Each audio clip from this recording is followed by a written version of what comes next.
marami pong mga concerns or issues na natanggal po doon sa final na natanggal doon sa notice of disallowance that we received. Okay, and lahat yung mga requirements naman ay na-fulfill nyo naman dun sa report, right? A majority of it. Yes, lahat po ng mga concerns that were raised, we were able to provide answers and supporting documents. And doon naman doon po sa AOM, anywhere in the AOM did it say that there was a misuse or misappropriation of the funds? No, there was no mention po, ma'am. Okay, and are the findings of the AOM final? No, ma'am. It is subject for comments, ma'am. And right now, for motion for reconsideration. Okay. Yun lamang po. Maraming salamat. Senator Judge Camille Villar, you may proceed when you're ready. You have 2 minutes, ma'am. Okay. Thank you. Thank you, Mr. Presiding Officer. Good afternoon po, Mr. Ortonio. Good afternoon, Your Honor. Maayong hapon. Mayong hapon din. I just have a few clarificatory questions for you, if you don't mind. Tama po ba kayo ang Assistant Chief of Staff ng OVP? Yes, that's correct, Your Honor. And kayo po ang sumagot dun sa AOM na pinadala ng COA. Kayo po yung nag-prepare ng report. Yes, that's correct, Your Honor. Yes, and ano yung what was the process in which that you did that? Or what were the things that you had to do? You prepared the AOM, you consulted with? Nung na-receive po yung AOM, ma'am, I informed the Chief of Staff and the Vice President. And from there was an instruction to me to coordinate with the Special Disbursing Officer and the Security Officer, which I did also, ma'am. And then from their replies, ma'am, I drafted the response, and then I submitted the reply for final approval to the head of agency. And of course, in your capacity as the Assistant Chief of Staff and in your own capacity, sa inyo pong palagay ay nagampanan nyo naman yung inyong role dito sa prosesong ito at nagawa nyo naman adequately yung report. Yes, at the time, ma'am, yes, I would say so, ma'am, because from the issues that were raised in the AOM and in the NS, marami pong mga concerns or issues na natanggal po doon sa final na natanggal doon sa notice of disallowance that we received. Okay, and lahat yung mga requirements naman ay na-fulfill nyo naman dun sa report, right? A majority of it. Yes, lahat po ng mga concerns that were raised, we were able to provide answers and supporting documents. And doon po sa AOM, anywhere in the AOM did it say that there was a misuse or misappropriation of the funds? No, there was no mention po, ma'am. Okay, and are the findings of the AOM final? No, ma'am. It is subject for comments, ma'am. And right now, for motion for reconsideration. Okay. Yun lamang po. Maraming salamat. Daghang salamat po. Thank you. Thank you, Senator Thank Judge you, Mr. Camille Ortonio. Villar. Thank you, Mr. Presiding Officer. Senator Judge Padilla. Naintriga lang ako sa nasabi kanina, no? What's the documentary evidence of payment? Sa palagay ninyo, ano yung katibayan na nabayaran at hindi? For the documentary evidence of payment po, we submitted the acknowledgement receipts, ma'am. Yung AR pa rin. In the context of rewards and incentives, what's the documentary evidence of payment? Based on my understanding, ma'am, acknowledgement receipts. AR din. Wala talagang resibo, walang voucher, walang invoice. Ganun po ba? Ang understanding ko po, ma'am, it's the acknowledgement receipts, ma'am, can suffice, ma'am. And the COA did not require OVP to submit what was inside that sealed envelope. Nasabi nga ninyo kanina, yung AR lang ang binuksan nyo, hindi na tinignan yung sealed envelope. Kasi ba hindi required ng COA yun? Ma'am, when we submitted the initial po na comment ng COA is that we submit documentary evidence of payment to include also either ARs or official receipts. We submitted po ARs as documentary evidence of payment, and in the notice of disallowance po, there was no concern anymore in terms of the acknowledgement receipts, ma'am. So in as much as yung COA did no longer ask for other documentation aside from the AR and the other documents submitted, is that the reason kung bakit hindi na niyo binuksan yung sealed envelope? Ma'am, at the time, ma'am, when I submitted the documents, ma'am, and it was sealed, ma'am, as the role of the liaison officer, ma'am, who will transmit documents to the Commission on Audit, there is no specific na provision, ma'am, that the liaison officer needs to open it. I just need to transmit the documents to the Commission on Audit. Thank you very much. At yun nga ang gusto ko i-clarify, hindi na kinailangan buksan yung sealed envelope dahil yun nga yung AR at yung mga dokumentong nabigay, yun na yung katibayan na nabayaran. Thank you. Thank you, Your Thank you, Senator Judge Marcos. So ito po yung mga tanong ko po. Sana po ito lang 2 minutes ko, Mr. Presiding Officer. So unang-una, Mr. Otonio, you're very competent. Thank you for your answers. And I want you to answer just very candidly, no? Ano po yung naging personal reaction ninyo nung napag-usapan na yung possible misuse of the confidential funds at nung na-bring up na yung mga tawagin na nating katawa-tawang pangalan na parang klaro naman ay hindi naman talaga totoong tao? Ano po yung personal reaction po ninyo? Initial reaction, sir, would be, of course, merong questions, sir, no? There would be questions. But again, sir, I go back to the presumption, sir, that there is regularity in terms of the implementation, sir. Okay.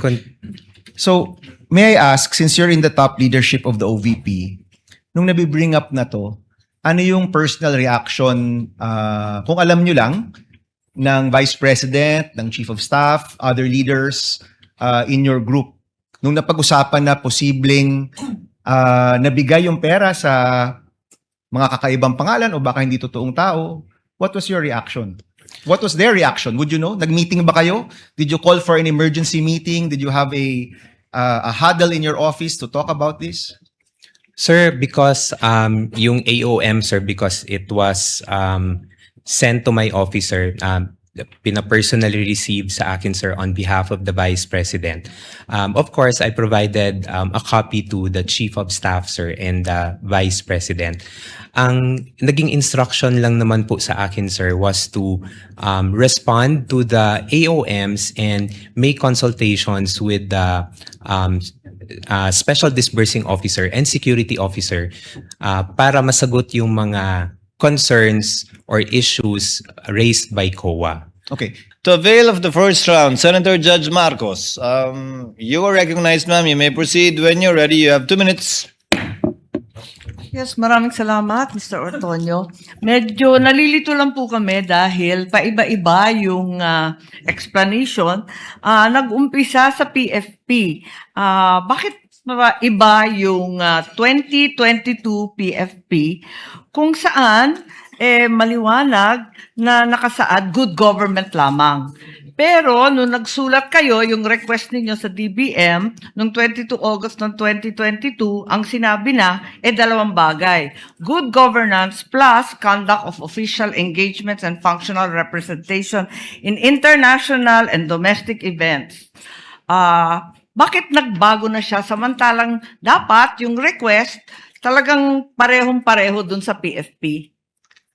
Ma'am, I cannot specifically answer, ma'am, on kung bakit po good governance lang po yung nailagay doon because, again, ma'am, I was not hindi po ako part ng pag-craft nung physical nung Oo. PFP po, Hindi ka pa ma'am. kasali noon sa PFP, ganun ba yon?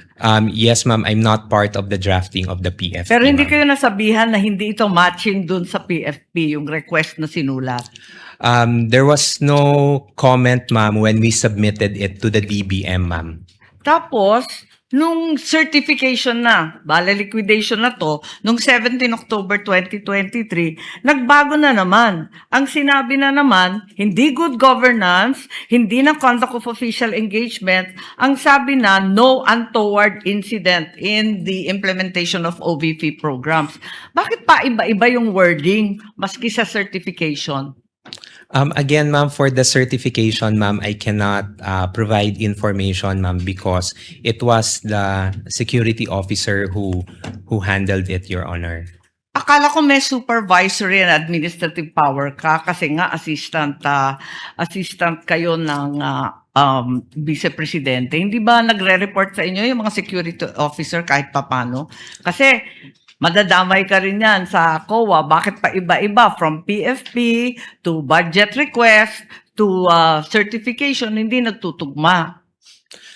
First, ma'am, on the matter of the different wordings, ma'am, if I can recall, Your Honor, it was never raised also in the audit observation memo, ma'am. So it is something na we did not anymore look into when we were preparing the replies. And then for the second concern, ma'am, if the security officer is reporting to me, ma'am, unfortunately, ma'am, the security officer does not report to me.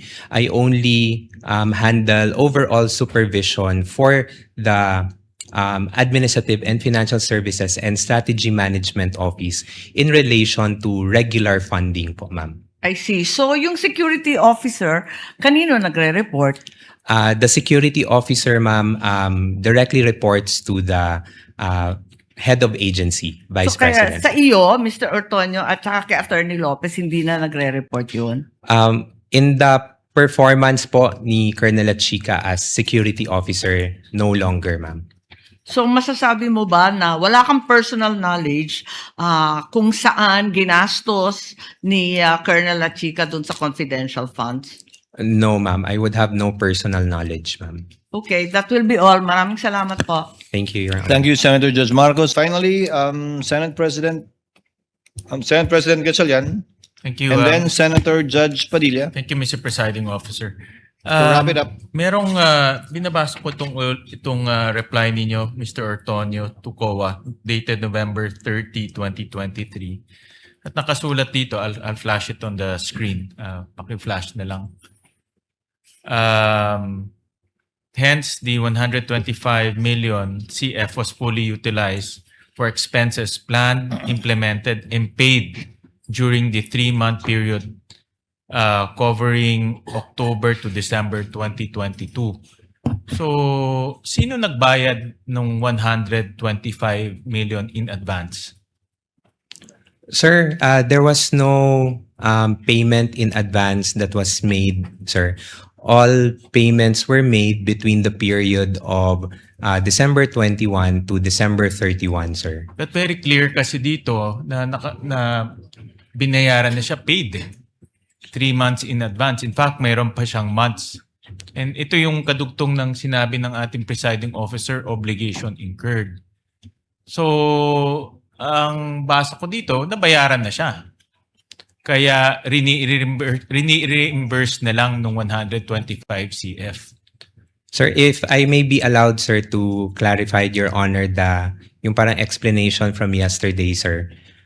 For the period of October to December 2022, sir, based on the information that was shared by the security officer, once we have already submitted yung PFP sometime in September, the security team, sir, meaning si Colonel Chica, sir, already made coordination with informants or agents on the ground. As to the extent of the coordination that they did, sir, I am not privy to that anymore.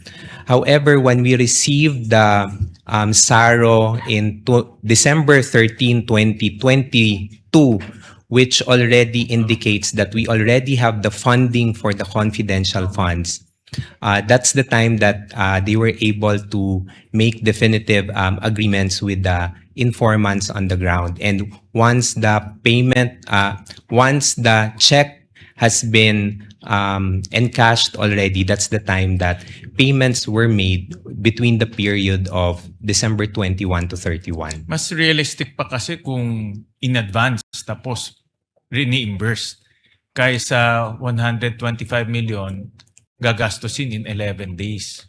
So mas realistic pa nga itong explanation ninyo kaysa doon sa 11 days na gagastusin. And we're talking about 845 acknowledgement receipts scattered all over the country. Kaya itong explanation ninyo mas realistic pa, albeit although violation ng joint circular. So I'd like to point out lang, Your Honor, that there were no reimbursements made, sir, based on what was relayed to me, sir. There was no reimbursements But made, this was sir. information relayed to you by La Chica. Colonel La Chica, sir. And itong si Colonel La Chica, kanina narinig ko, hindi nyo alam yung direct na ginagawa niya, hindi rin alam ni Acosta. So, sino lang nakakaalam sa opisina ninyo tungkol sa confidential operations or itong paggastos, yung paggastos ng confidential operations? For the confidential operations, sir, again, sir, I have no personal knowledge, sir.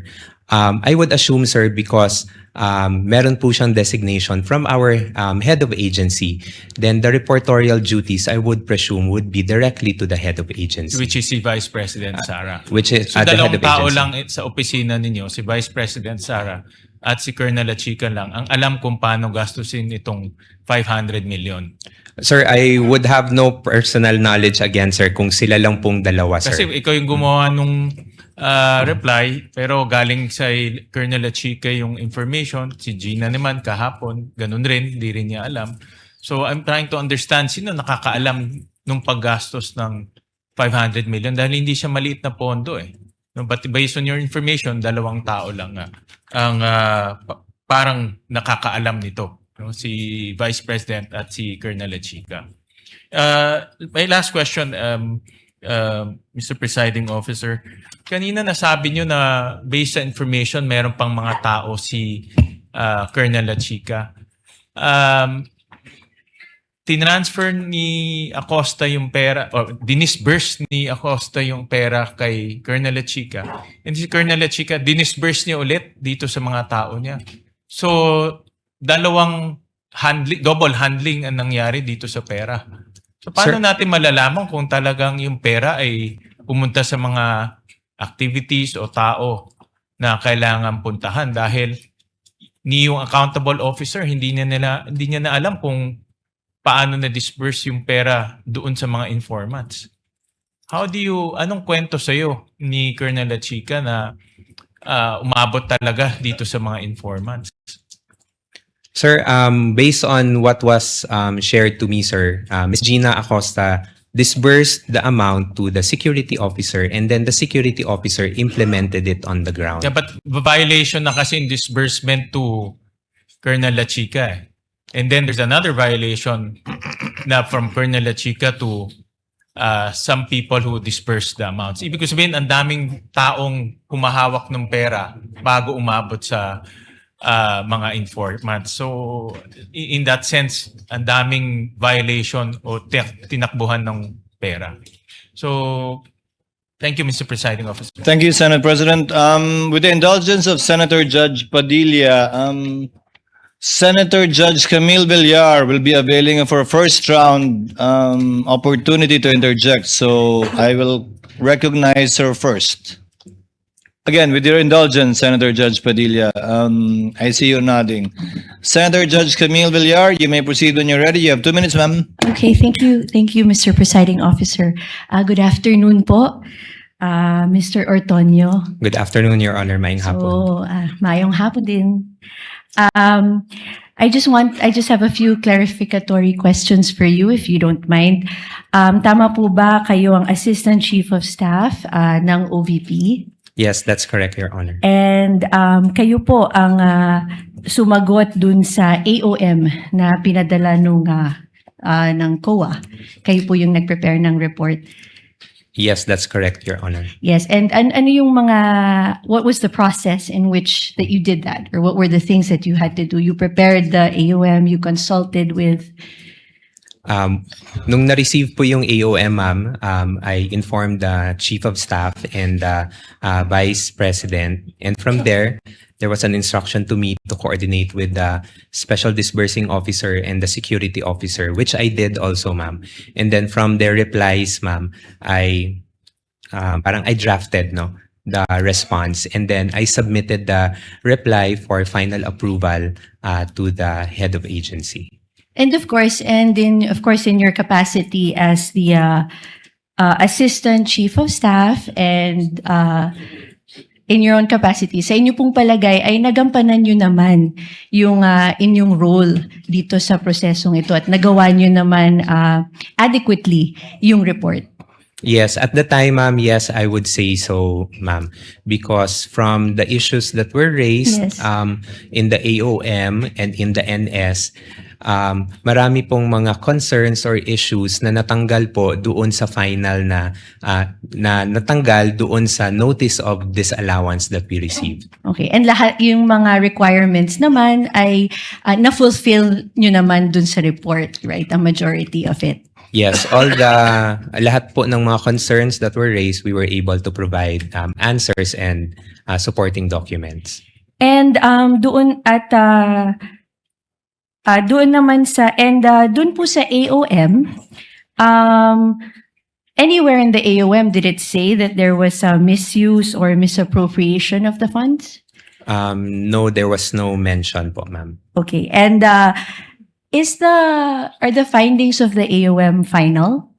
No, ma'am, it is subject for comments, ma'am, and right now for po siya, ma'am, motion for reconsideration. Okay, yun lamang po. Maraming salamat. Daghang salamat po. Thank you. Thank Thank you, you, Your Honor. Senator Thank Judge you, Mr. Camille Ortono. Villar. Thank you, Mr. Presiding Officer. Senator Judge Padilla.